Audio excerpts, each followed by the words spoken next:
Oi, oi! Vou ler agora mais um capítulo deste livro, Famílias Indestrutíveis, do autor Rafael Neri. A brevidade da vida. Como folhas que dançam ao vento antes de caírem de uma árvore, assim são os dias do ser humano sob o céu, fugazes, mas infundidos de significado e beleza. Eis o mistério da vida: olhar para além do horizonte visível e contemplar o eterno em meio ao efêmero. Lembrar-se de como o ar que respiramos é um dom precioso e cada instante configura um fragmento de tempo que jamais retorna. Nas conversas em família ao redor da mesa, nos olhares que falam mais que palavras e no som das risadas pelos corredores da casa, descobrimos a verdadeira riqueza incutida nos dias que nos foram concedidos viver nesta terra. Ao longo da nossa existência, espreita-se uma verdade universal que parece, muitas vezes, ser esquecida. Todos compartilhamos a mortalidade. Aliás, é intrigante observar como o Senhor desvela essa realidade logo nas primeiras páginas de sua palavra.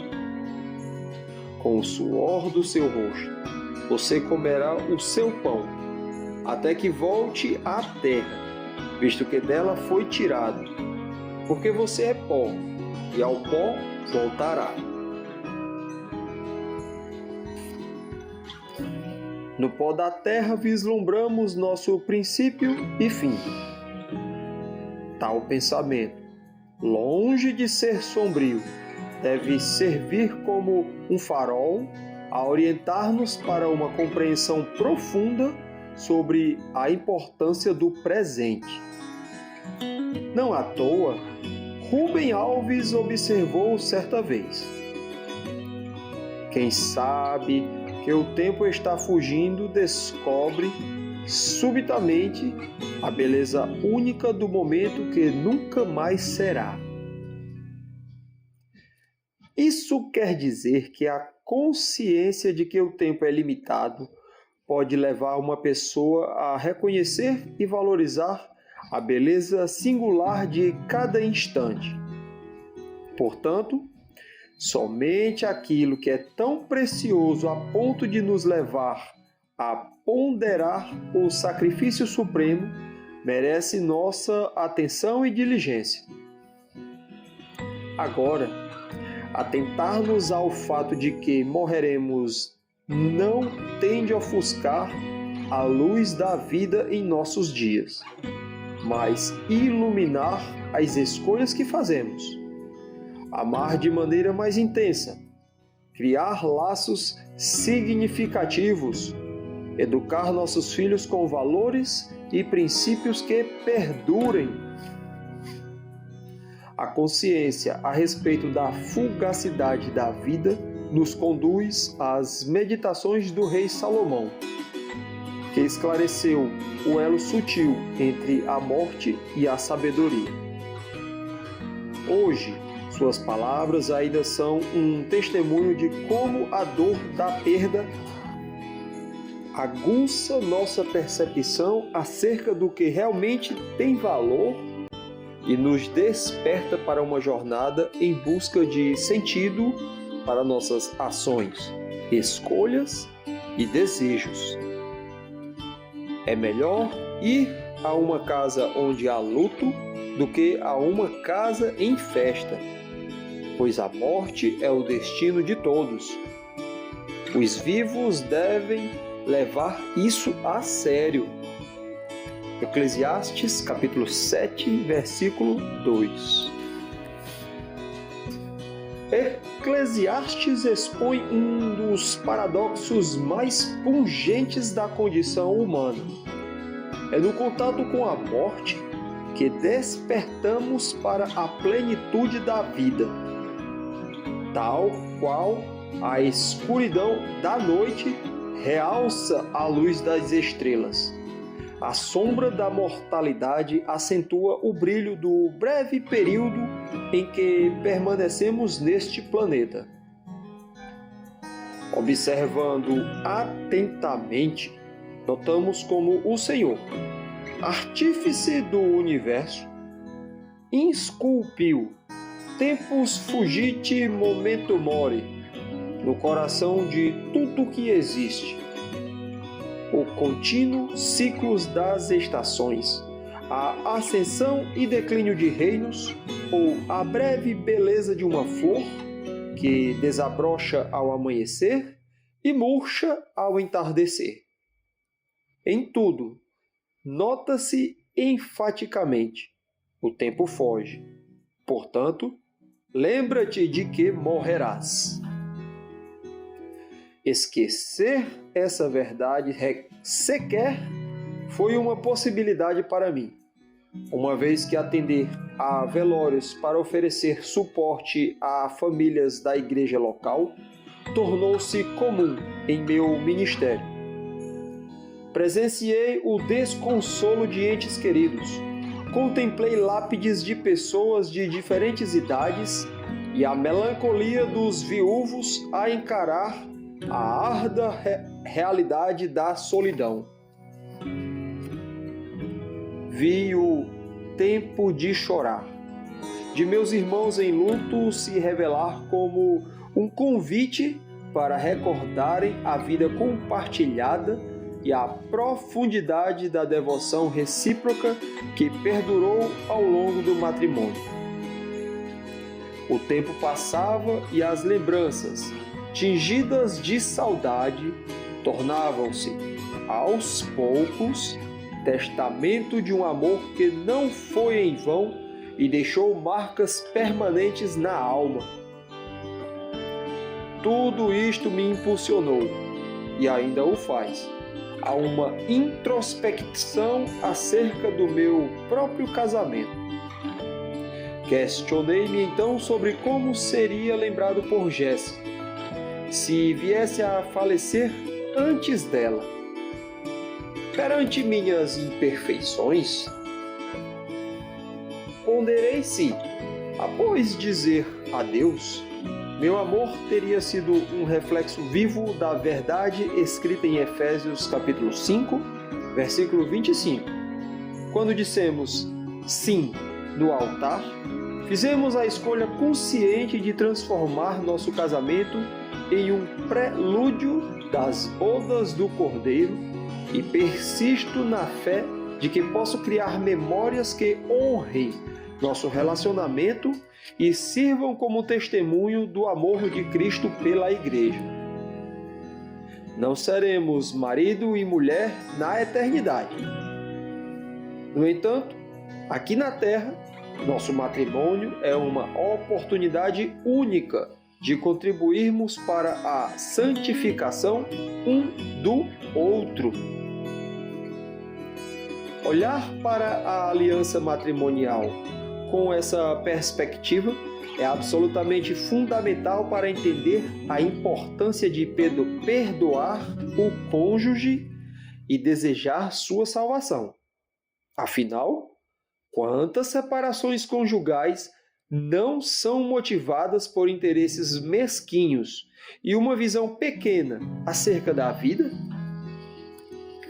Já perdi a conta dos divorciados que atendi e encontravam-se arrependidos por não terem lutado pelo primeiro casamento, o autêntico, ao passo que amargavam com a terceira ou quarta tentativa de relação amorosa.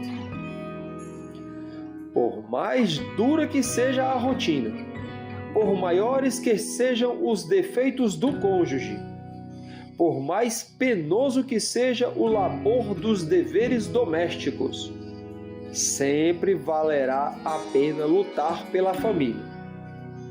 Além disso, é salutar lembrar diariamente que o mesmo companheiro que um dia proferiu os votos no altar nupcial, um dia dirá adeus. O cristão, como orou Jonathan Edwards, deve desejar ter a eternidade gravada em seus olhos para ser capaz de cumprir o seu dever e amar seu cônjuge até o fim dessa breve peregrinação.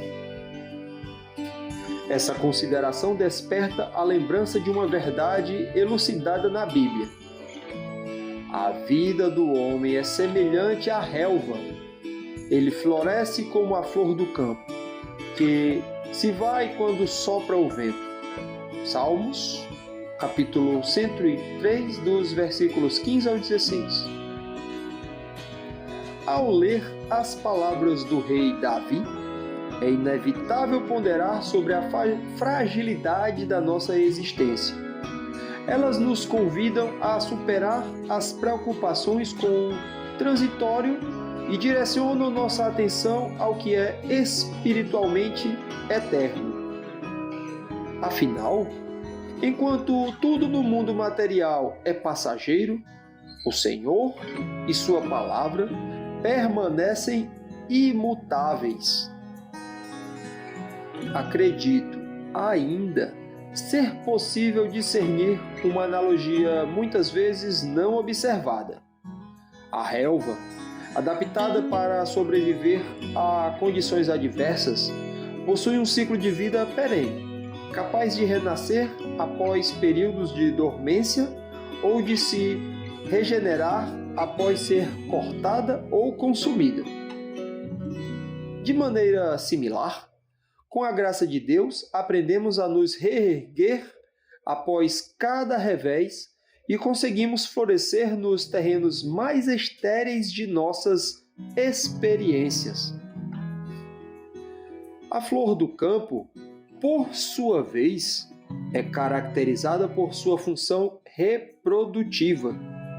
Após cumprir seu papel, ela murcha e morre, mas não sem antes deixar sementes que perpetuarão a espécie. Nós também carregamos a potencialidade de deixar uma marca no mundo. Cada ação nossa é como uma semente, capaz de germinar e florescer. Como homem, marido, pai, trabalhador, etc., devo compreender a responsabilidade que recai sobre mim de otimizar cada momento que o Senhor me concede. Ele, soberano sobre o tempo, determinou o início de minha jornada terrena e detém a sabedoria sobre o eventual término. Portanto, esforço-me para tornar a oração de Moisés minha também. Ensina-nos a contar os nossos dias para que o nosso coração alcance sabedoria. Salmos 90, versículo 12. Em uma passagem posterior, a palavra apresenta a vida como uma série de acontecimentos que se sucedem com precisão quase matemática. Nascer, morrer, plantar, colher. Ações e reações que se desdobram sobre a supervisão do Altíssimo. Um paralelo intrigante se revela na obra shakespeariana A Tempestade. Apesar da correlação entre os textos, a religião de William Shakespeare continua sendo um mistério. Assim, é difícil afirmar que as Escrituras possam ter sido, de fato, a fonte de inspiração do autor. Independentemente de suas crenças pessoais, é notável como sua obra encapsula uma reflexão que ecoa a verdade bíblica. Evitarei redundâncias sobre a questão. Prefiro deixar que as palavras de Próspero, um dos personagens centrais, articulem o ponto com maior eloquência. No clímax da peça, prestes a renunciar aos seus poderes mágicos, como um sinal de mudança em seu caráter e intenções, Próspero apresenta um monólogo simbólico, após orquestrar um encontro entre os náufragos da tempestade e os habitantes da ilha. Você parece, meu filho, estar atônito, como se temesse algo. Fique alegre, Senhor. Nossa festa terminou. Esses nossos atores, como já lhe havia adiantado, são todos espíritos e dissolveram-se no ar diáfano. E tal como a construção irreal dessa visão, as torres que rompem as nuvens, os palácios magníficos, os templos solenes, mesmo o grande globo, sim, tudo que nele virá a ser, se dissolverá, como essa insubstancial dança se desvaneceu, sem deixar traço. Somos da mesma matéria da qual são feitos os sonhos, e nossa vida breve é cingida pelo sono. Suas palavras comparam a existência humana, incluindo todas as suas realizações, a sonhos débeis. O autor usa metáforas fascinantes. As torres que rompem as nuvens, os palácios magníficos e até mesmo o grande globo, para expressar a efemeridade da vida, comparando-a a um espetáculo teatral que, uma vez terminado, deixa apenas lembranças. Tanto a perspectiva do rei Salomão quanto a de Shakespeare convergem na ideia de que a vida é marcada pela fugacidade.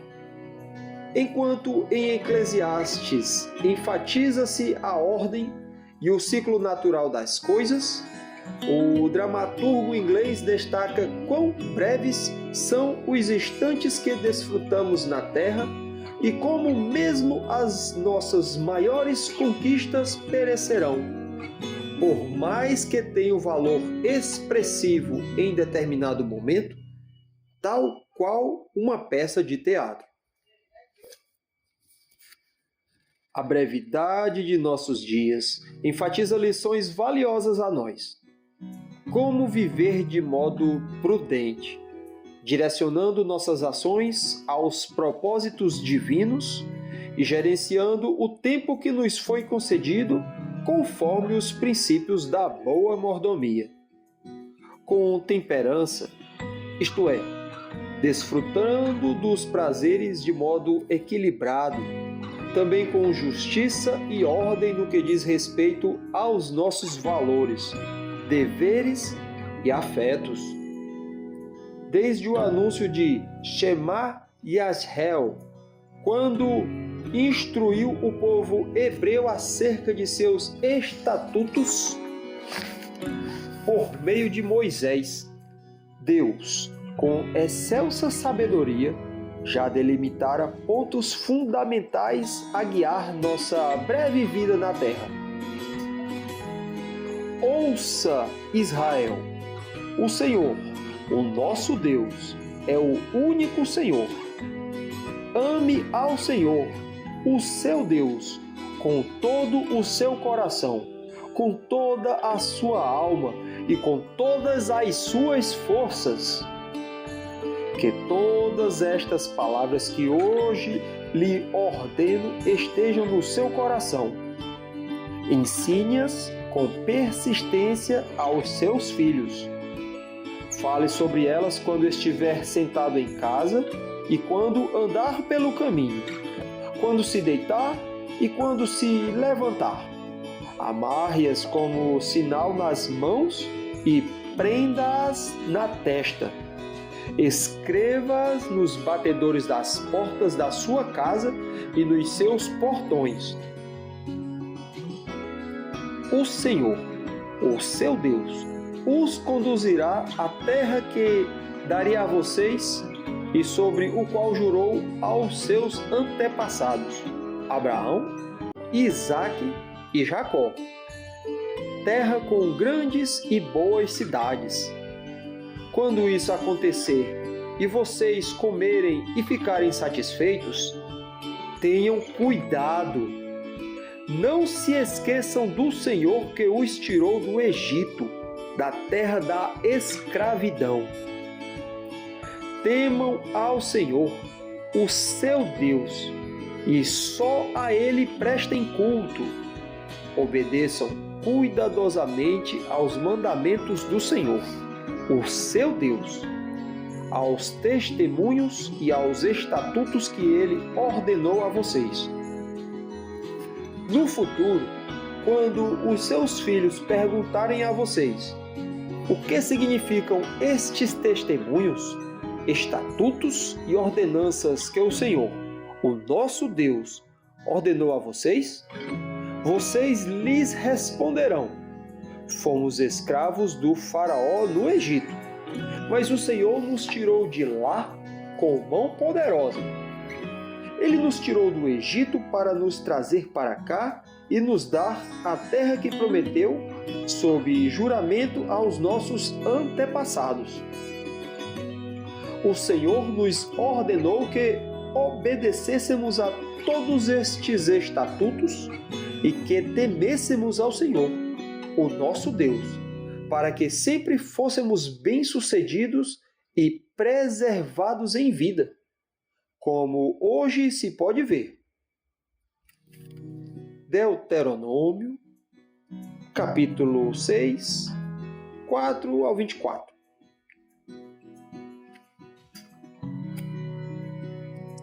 Do mesmo modo que tais instruções serviram para conduzir os israelitas e continua sendo uma confissão da fé judaica, devem direcionar a vida de todos os que em Cristo pertencem ao povo de Deus hoje. Nessa passagem, a palavra nos revela a importância do temor e da obediência ao Senhor, o único e eterno Deus. Temos de nos lembrar de tudo o que Ele fez por nós, guardar os seus preceitos firmemente em nossos corações e praticá-los, além de preservar as promessas divinas de geração em geração. Não negligenciemos a responsabilidade de inculcar os ensinamentos do Altíssimo em nossos filhos. Essa prática deve ser consistente na vida diária. Em diferentes momentos e situações, sentados à mesa nas refeições, durante passeios, brincadeiras no quintal, quando nos ajudarmos nas tarefas escolares e em tantas outras ocasiões, cabe a nós o compromisso de testemunhar aos pequeninos os gloriosos feitos do Senhor em nossos dias, a fim de os educarmos para que se tornem sinais de esperança em um mundo corrompido. Oro para que em cada canto de nossas casas e de nosso ser se propague a semente de uma transformação profunda, que forjará famílias indestrutíveis, resistentes ao desgaste do tempo, às tempestades da vida e incertezas do mundo moderno. Que cada um de nós viva os dias não ao sabor do acaso, entregues ao piloto automático, mas, sim, orientados pelo temor ao Senhor e pela obediência à palavra. Levantem-se maridos e esposas, pais e mães, segundo o coração do Senhor. Que nossas famílias cresçam vigorosamente e floresçam, revelando a beleza, força e valor, não apenas para a nossa geração, como também as vindouras, até o último dia que o homem habitar esta terra. Fim do livro. Agradeço por ouvir. Tchau, tchau.